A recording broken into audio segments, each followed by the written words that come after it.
Thank you, Mr. Chairman. Good morning, ladies and gentlemen. There are many distinguished representatives of government, past and present, members of the business community, of the press, many friends. With some I've had interesting discussions, agreements and disagreements alike. This is a beautiful city. It's filled with impressive monuments, richly endowed museums, beautiful architecture. And due to this conference, over the past 4 decades, Mr. Chairman, Munich has become synonymous with security. That's important because, as I said last night, without security, nothing is really possible. Not freedom, not prosperity, not the peace we cherish and crave. But for the Jewish people, 2 infamous things occurred in this city. In 1972, 11 of our Olympic athletes were massacred at the Munich airport. In many ways, this act of savagery heralded the rise of international terrorism, and we've all been battling it ever since. And 80 years ago, another event took place here with far-ranging consequences. A disastrous agreement was signed here that set the world on a course towards history's most horrific war.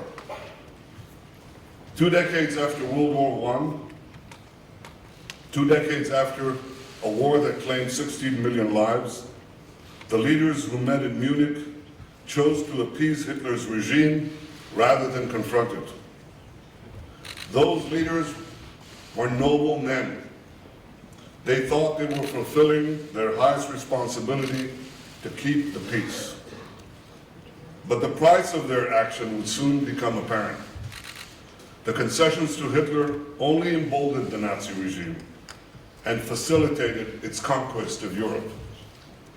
Rather than choosing a path that might have prevented war, or at the very least limited its scope and its scale, those well-intentioned leaders made a wider war inevitable and far more costly. Sometime after the war, Roosevelt asked Churchill, how would he call this war? And he answered immediately, without hesitation, the unnecessary war. He said there was never a war more easy to stop. In the wake of the Munich Agreement, 60 million people would die in World War II, including 1/3 of my own people, 6 million Jews murdered in the Holocaust by the Nazis and their collaborators.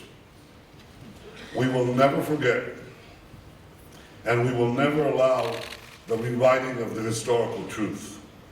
לא נשכח, לא נסלח, נילחם על האמת, זוהי צוואת הנספים. We will not forget, we will not forgive, we will always fight for the truth. Today we gather 2.5 years after another agreement was signed in another city in the heart of Europe. There too, noble men and women, high-minded leaders, hoping to avoid war, signed an agreement with a regime that brutalizes its own people and terrorizes its neighbors. Let me be clear. Iran is not Nazi Germany. There are many differences between the two. Well, for one advocated a master race, the other advocates a master faith. Jews in Iran are not sent to the gas chambers, although religious and ethnic minorities are denied basic freedoms. And there are obviously many other differences. But there are also some striking similarities. Iran openly declares its intention to annihilate Israel with its 6 million Jews. It makes absolutely no bones about it.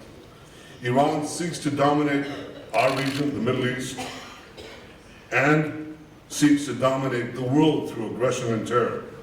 It's developing ballistic missiles to reach deep into Europe and to the United States as well. Henry Kissinger said that Iran must choose between being a country or a cause. Well, the regime in Iran has chosen to be a cause. The commander of the Revolutionary Guard, Ali Jafri, said, "We're on the path to the rule of Islam worldwide." That means right here too. This is, in my judgment, the greatest threat to our world. Not just to Israel, not just to our Arab neighbors, not just to Muslims far and wide, but to you as well. Because once armed with nuclear weapons, Iran's aggression will be unchecked, and it will encompass the entire world. Look at what they're doing now, before they have nuclear weapons. Imagine what they'll do later, if God forbid, they'll have them. Just as was true 80 years ago, an agreement that was seen as appeasement has only emboldened the regime and brought war closer. The nuclear agreement with Iran has begun the countdown to an Iranian nuclear arsenal in little more than a decade. And the sanction relief that the deal provided has not moderated Iran. It's not made them more moderate internally, and it's not made them more moderate externally.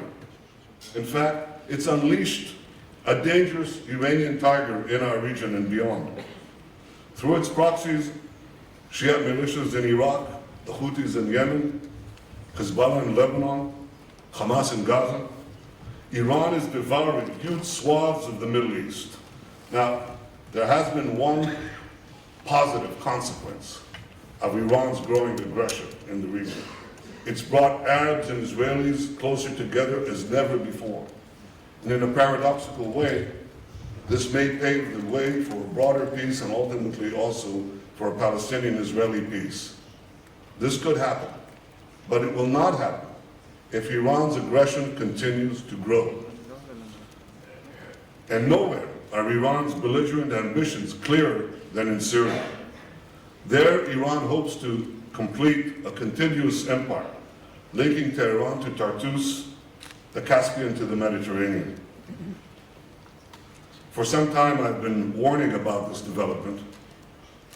I've made clear in word and deed that Israel has red lines it will enforce. Israel will continue to prevent Iran from establishing a permanent military presence in Syria. Israel will continue to act to prevent Iran from establishing another terror base from which to threaten Israel. But Iran continues to try to cross those red lines. Last week, its brazenness reached new heights, literally new heights.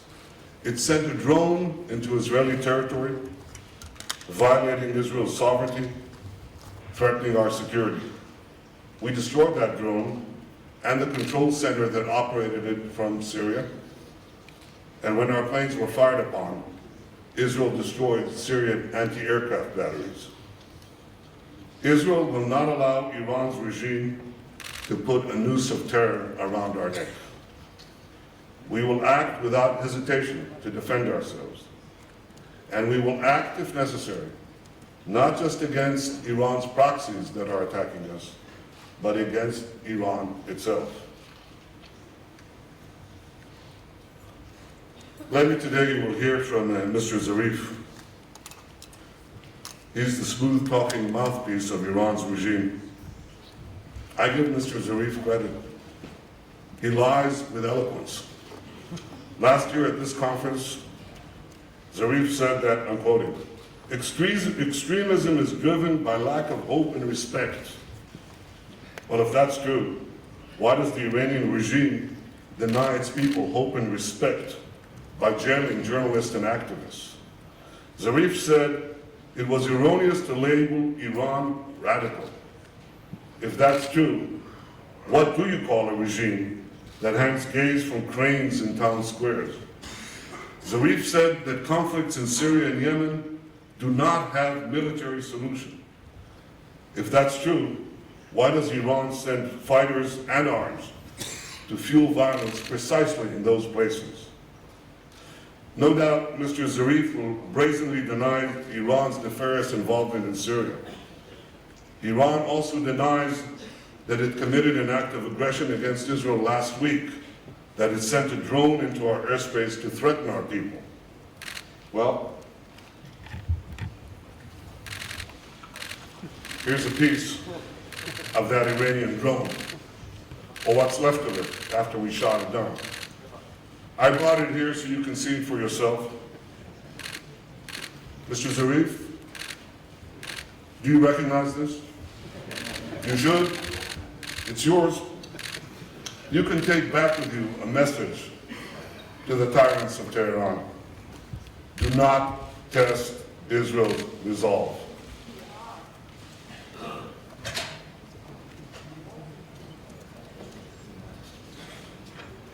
And I've messaged for everyone gathered here today too. I want you to support the people of Iran. I want you to support those in the region who want peace by confronting an Iranian regime that threatens peace. I've been speaking to the people of Iran with video messages. The response is amazing. I saw this before the recent demonstrations. I asked our intelligence people to explain to me how it is that we were getting names of people supporting what I said from Iran, risking their lives, their families. I said something is happening there. Those people want freedom. They want a different life. They want economic prosperity. They want peace. They don't want this far-flung Iranian aggression. And I've explained we have no quarrel with the people of Iran, only with the regime that torments them. And I take this opportunity to send our condolences to the families of the 66 Iranian civilians shot down or that lost their lives in the plane accident today. We have no quarrel with the people of Iran, but we are absolutely resolute in our determination to stop and roll back the aggression of Iran's regime.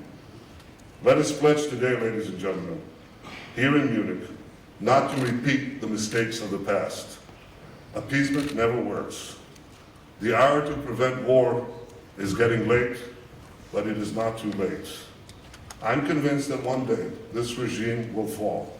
And when it does, the great peace between the ancient Jewish people and the ancient Persian people will flourish once again. When that happens, the people of Iran will breathe free, and the people in the region and throughout the world will breathe a sigh of relief. But today, we must speak clearly, we must act boldly. We can stop this dangerous regime. We can roll back its aggression, and by doing so, create a more peaceful, a more prosperous, and a more secure world for our region and for our future. Thank you very much. Thank you.